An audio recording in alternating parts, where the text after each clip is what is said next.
Bismillahirrahmanirrahim. Alhamdulillahirabbil alamin wassalatu wassalamu ala asyrafil anbiya'i wal mursalin wa ala alihi wa sahbihi ajma'in. Terima kasih kepada Timbalan Pengurusi Tetap yang saya sayangi, yang saya kasihi, Ketua Pergerakan Pemuda UMNO Malaysia walaupun tak ada kat situ tuan-tuan, Datuk Dr. Ashraf Wajdi bin Datuk Dusuki. Beri tepukan gemuruh pada Ketua Pemuda kita. Saudara Syaril Hamdan selaku Naib Ketua Pemuda, Datuk Asmuni selaku Setiausaha Pemuda, YB Saha, Jo pun tak ada, Bendahari, seterusnya kepimpinan Pemuda UMNO Malaysia, Majlis Tertinggi, sahabat-sahabat perwakilan yang saya kasih sekalian. Amin. Saya tak nampak. Alhamdulillah. Hari ini kali kedua saya dapat duduk di atas pentas Pemuda UMNO Malaysia untuk menyampaikan ucapan dan perbahasan mewakili negeri Perak. Pertamanya bagi saya peluang ini yang datang kali kedua ini harus digunakan sebaiknya. Ramai yang telefon saya nak suruh cakap itu, nak suruh cakap ini sampai saya pun tak tahu nak cakap apa dah. Jangan cakap pasal pilih. Jangan cakap pasal itu, jangan cakap pasal ini, hang kena cakap pasal itu. Bagi saya hari ini saya nak cakap apa yang ada dalam hati saya. Sebab kita kena bercakap soal yang realistik untuk parti. Sebab yang pertama, kalau tuan-tuan tanya saya melalui episod yang panjang dalam perjuangan Parti UMNO. Jadi ketua pemuda, lepas tu jadi calon pilihan raya pula. Dahlah jadi calon pilihan raya, kalah pula. Tapi bagi saya walaupun kalah itu bukanlah petanda buruk. Tetapi sekurang-kurangnya, ia memberi satu gambaran bagaimana prestasi UMNO ketika ini. Dan kita perlu mengkaji semula di mana letaknya Parti UMNO. Walaupun hari ini kita jadi sebahagian daripada kerajaan. Kita duduk dalam kerajaan perpaduan. Tapi hakikatnya, undi Melayu bukan lagilah UMNO jadi pilihan yang utama. Dan ini kita harus perhalusi dan perhati baik. Kekalahan kita pada PRU baru-baru ini bagi saya sudah dirungkai oleh sahabat-sahabat yang membahas sebelum ini. Yang pertama soal persepsi. Benar, sepanjang tempoh kempen pilihan raya saya jadi calon ni, kalau buka TikTok ni tuan-tuan, saya dah dengar lagu Pertahankan Kepimpinan Ulama. Saya dah tahu dah PN lah ni. Saya bayangkan ketika itu nak cari video saya pun susah. Tapi kalau nak banyak video saya masa saya bertahan Datuk Najib, ada dekat 700,000 view. Hari-hari kena maki. Bini saya takut mak saya sampai menangis. Mak mertua saya risau, ni mak menantu aku ni duk kena maki hari-hari. Saudara Syaril Hamdan pun telefon saya, hari ni okey tak Serin? Saya kata tuan-tuan, saya tak mati dek maki orang. Sebab yang paling penting saya mesti pertahankan persepsi pada UMNO. Benar kita menang di Johor dan Melaka. Tapi perasan atau tidak ketika kita bertanding di PRN Melaka dan Johor, ketika itu ada insan bernama Najib Razak. Ada tuan-tuan. Masa itu musuh tak serang UMNO. Musuh serang Datuk Najib. Tapi kita sendiri tak mampu pertahankan pemimpin kita. Akhirnya dia masuk ke dalam dan UMNO diserang bertubi-tubi ketika pilihan raya. Benar PN banyak duit tuan-tuan. Saya tak nafi. Saya ni masa pilihan raya tu kalau kata saya ni buat empangan, pecah empangan saya ni. Paip ayak tu sampai loose. Sampai hari last tu buka paip ayak tak keluar. Tangki dah kosong dah. Tapi hakikatnya kenapa masih kalah? Sebab kita tak mampu tangani persepsi itu. Sedangkan kementerian yang jaga komunikasi ni, yang jaga dia Barisan Nasional. Tak bolehkah kita blok konten yang serang kita ni? Tapi konten ni makin teruk. Yang merosakkan UMNO ni yang paling teruk bukan orang luar, orang kita sendiri. Yang balon presiden bukan orang luar, ahli UMNO sendiri. Tuan-tuan, kita bercakap soal bubar parlimen ni banyak kali dah. Bubar. Bila kita bubar, kita kalah. Dan orang kata, itulah nak bubar sangat. Saya bagi perumpamaan mudah. Kita ni kahwin tau, kita kahwin. Kita ni balik-balik kerja ni dah lama, macam saya pada Sabah lama tak jumpa bini. Balik-balik nampak bini tu kita jadi serupa rimau lapak daging. Tiba-tiba bini kata tunggu saya 2 jam, tak jadi kerja. Tidur tuan. Dia maknanya time tengah duduk di peak tu dah kena dah. Faham tak? Peak tu kena dah. Kalau tak jenuh cari Vimax. Nak bagi peak balik. Faham? Yang tak kahwin tak faham. Jadi maknanya saya nak bagi tahu timing tu pun kena betul. Nak masuk pilihan raya ni. Tapi tak apalah benda dah jadi. Sebab berlaku kecelaruan antara kita. Kita nak suruh orang sokong kita tapi dalam pimpinan kita nampak kecelaruan itu. Sebab itu kalau tuan-tuan ingat ucapan saya yang pertama, saya ada sebut pasal hang tua dan hang jebat. Tapi hari ni nak cakap pasal jebat pun tak guna dah. Dia pun dah ikut ke pimpinan ulama dah, payah. Dia dengar. Saya kira balun saya, tak apa. Saya nak bagi tuan-tuan, orang duk kata tuah salah ke jebat salah. Ini soalan kita. Saya nak bagi tuan-tuan, jebat tak salah, tuah pun tak salah. Yang salah apa? Komunikasi. Kalau Sultan panggil hang tuah mai jumpa dia. Baru dia tahu cerita sebenar, tak kena hukum hang tuah. Kalau bendahara pergi bagi tahu dekat jebat, tuah tak matilah saya, dia hidup lagi, jebat tak mengamuk. Awak yang susah sangat pemimpin kita ni nak duk sembang sama sendiri. Duk hantar juak-juak ni main sembang. Buat apa? WhatsApp ada, sembang lah. Apa yang payah sangat? Saya hadap pilihan raya ni tuan-tuan. Saya pun rasa sahabat-sahabat lain rasa. Datuk Ashraf pun rasa. Sikap cah keting, kianat sama kita ni tuan-tuan. Tuhan saja yang tahu. Parti lain tak ada, parti kita ada. Berlambak. Tak boleh dia ni jadi calon, nanti dia lawan ketua bahagian. Tuan-tuan, saya ni tak biar tunggu jadi calon, saya boleh lawan ketua bahagian. Saya takut apa?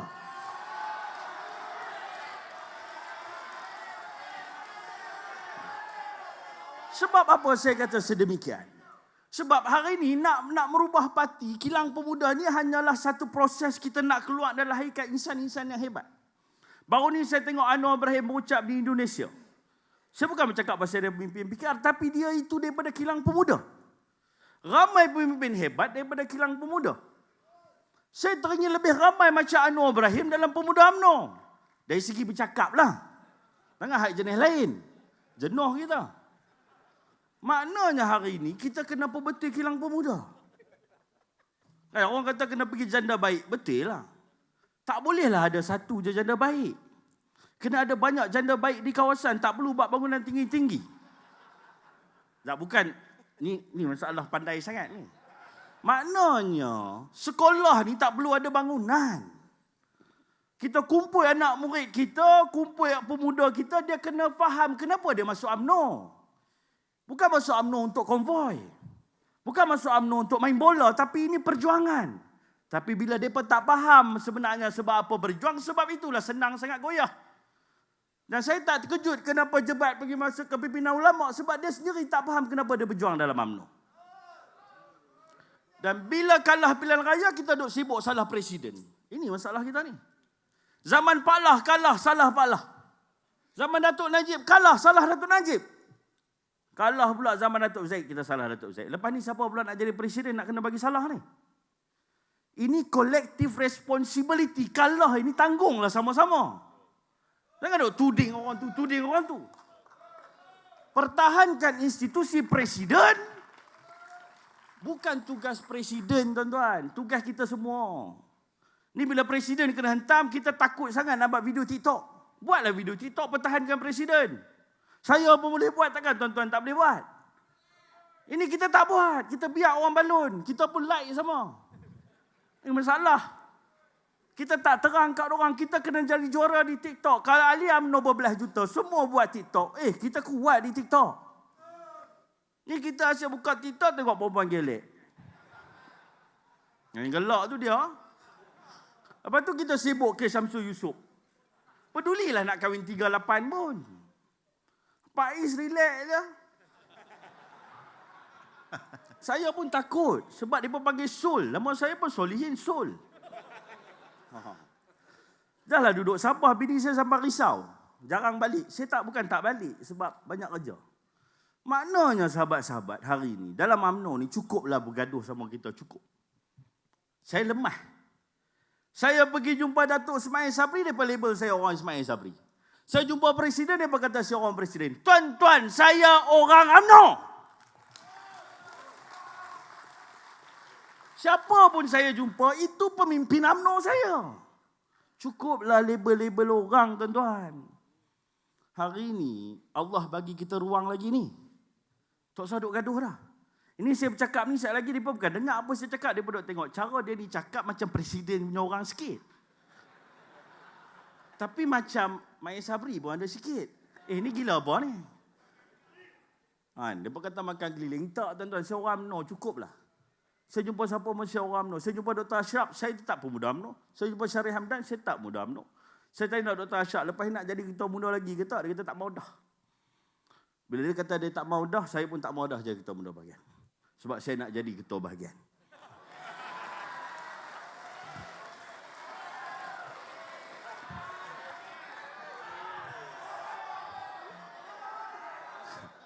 Cakap biar terang. Dan saya anggap inilah pentas terakhir saya bercakap selaku ketua pemuda bahagian. Tapi jiwa saya masih pemuda, tuan-tuan. Saya teringin tahun depan, saya duduk atas ni lah pula nak tengok orang kat bawah. Kot boleh bagi undi lah. Boleh tak boleh, tuan-tuan? Boleh time ni lah. Jadi sahabat-sahabat. Pertamanya kita kena faham, kita nak kena bangkit balik. Saya tak nafi kita ni generasi yang hebat. Generasi bangkit kembali yang dididik oleh Dr. Ashraf selama 5 tahun. Saya telefon sahabat saya. Saya ada sahabat baik saya di Sabah. Saudara Sufian, Ketua Pemuda Kudat. Mana Sufian? Saya tanya dia apa? Pian, ni apa Sabah ni duk berterabuk lagi ni? Dia kata. Dia kata tak apa, bah. Kalau jadi pembangkang apa masalah? Maknanya, kalah kita dulu dengan kalah kita sekarang tak sama, tuan-tuan. Kalah kita dulu kita meratap. Kalah kita hari ini, kalah kita terus cakap kita akan bangkit kembali, sahabat-sahabat. Inilah generasi yang dilahirkan oleh Ketua Pemuda UMNO Malaysia. Dalam tempoh masa yang nak ada lagi berapa hari nak pergi pemilihan parti, orang tanya saya macam-macam. Saya pun naik terima. Mereka bercakap seolah-olah Presiden parti takut nak pertahankan jawatan Presiden. Presiden parti ni orang Perak. Saya ni pun orang Perak. Kalau saya berani lawan ketua bahagian, takkanlah Presiden parti saya tak berani pertahankan jawatan Presiden parti. Dia dah kata, open game, lawanlah. Kalaulah Datuk Zahid Hamidi nak bertanding jawatan Presiden parti, dayuslah kami ini bawah kepimpinan Ketua Pemuda UMNO Negeri Perak tidak mempertahankan Presiden parti kami yang datang juga dari negeri yang sama. Cuma soalnya begini, kita buatlah pemilihan parti. Satu grup tak maulah Presiden parti ini menang, Datuk Zahid Hamidi menang. Tapi kalau Datuk Zahid Hamidi tetap juga menang, cukup. Jangan bercakap, tutup mulut, buat kerja, patuh dan walak pada kepimpinan.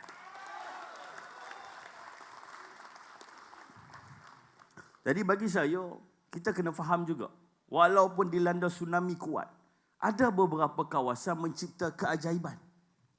Saya bagi contoh, di Negeri Sembilan menang semua. Saya bagi contoh juga Datuk Johari Ghani menang di Titiwangsa. Kau nak kira cerdik lagi orang Titiwangsa. Tapi kenapa saya kalah di Bukit Gantang? Sedihlah juga. Tapi depan kawan-kawan senyum.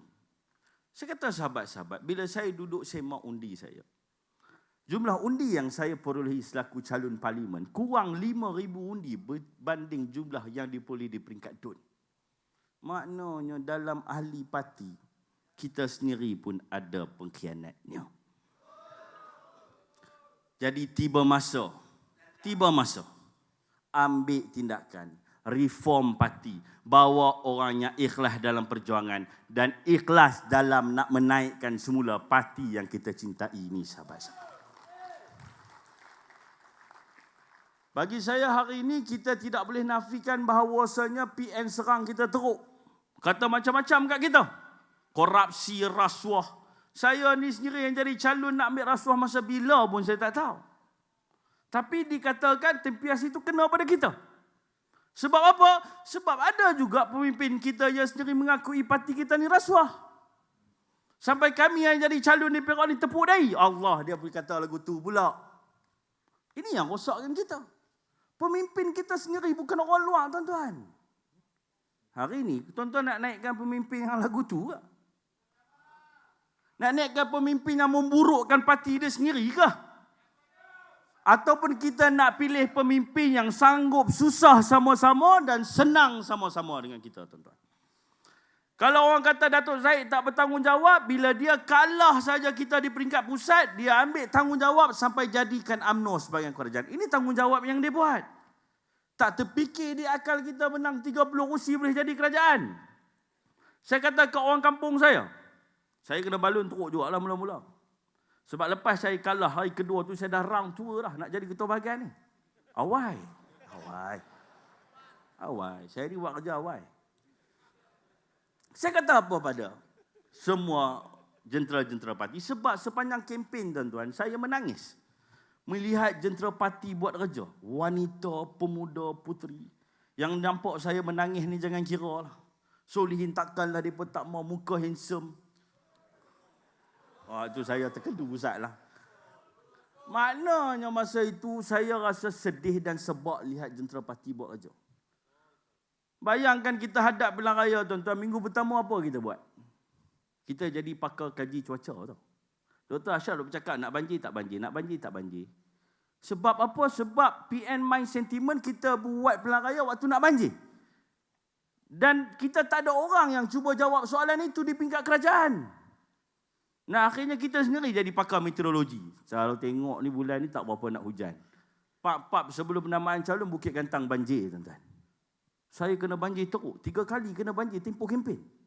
Ribut terbang bumbung masjid. Masa saya kempen. Habis kalau pilihan raya banjir pun tak. Ribut pun tak. Maknanya Allah uji kita ketika itu. Bagi saya cabaran kita lain-lain. Tak sama.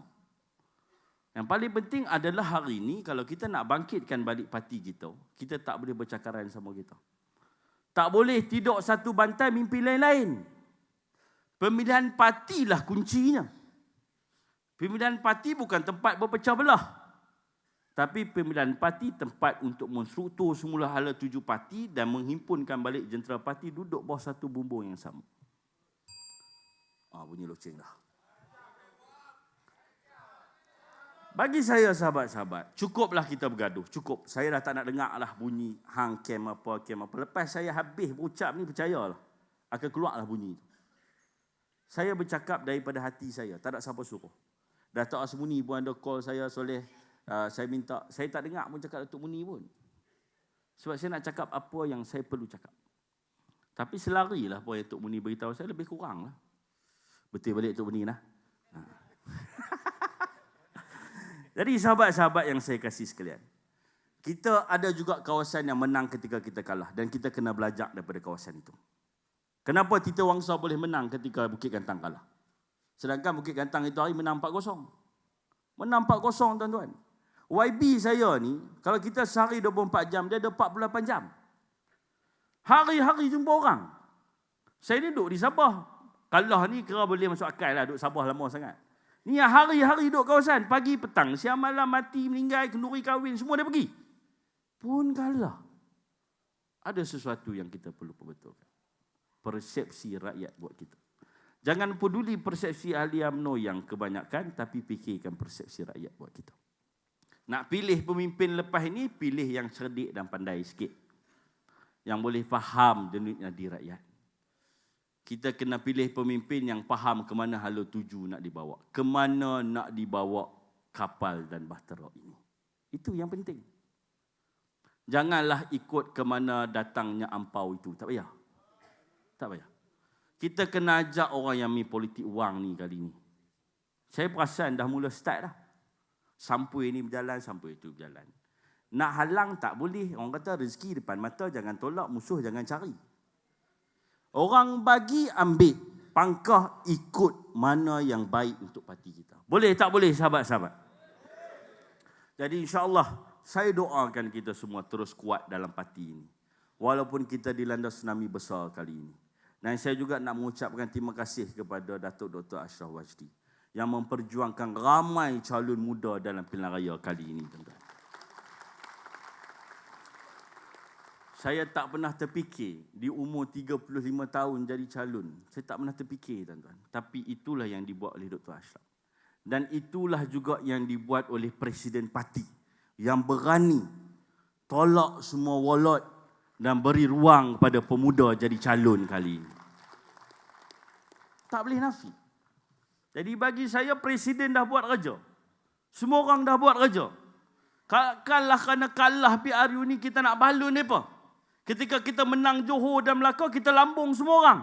Bila kalah, kita duk tekan suruh letak jawatan. Ini gila. Ini gila. Jadi bagi saya, sahabat-sahabat, tiba masa kita rapatkan balik soft kepimpinan kita, buat kerja sama-sama. Pemilihan parti kali ini, saya yakin Presiden akan beri ruang demokrasi seluas-luasnya. Siapa nak lawan-lawan, tapi kalau Presiden saya masih menang, jangan lari dan letak jawatan. Itu saja. Sekian. Assalamualaikum warahmatullahi wabarakatuh. Waalaikumsalam.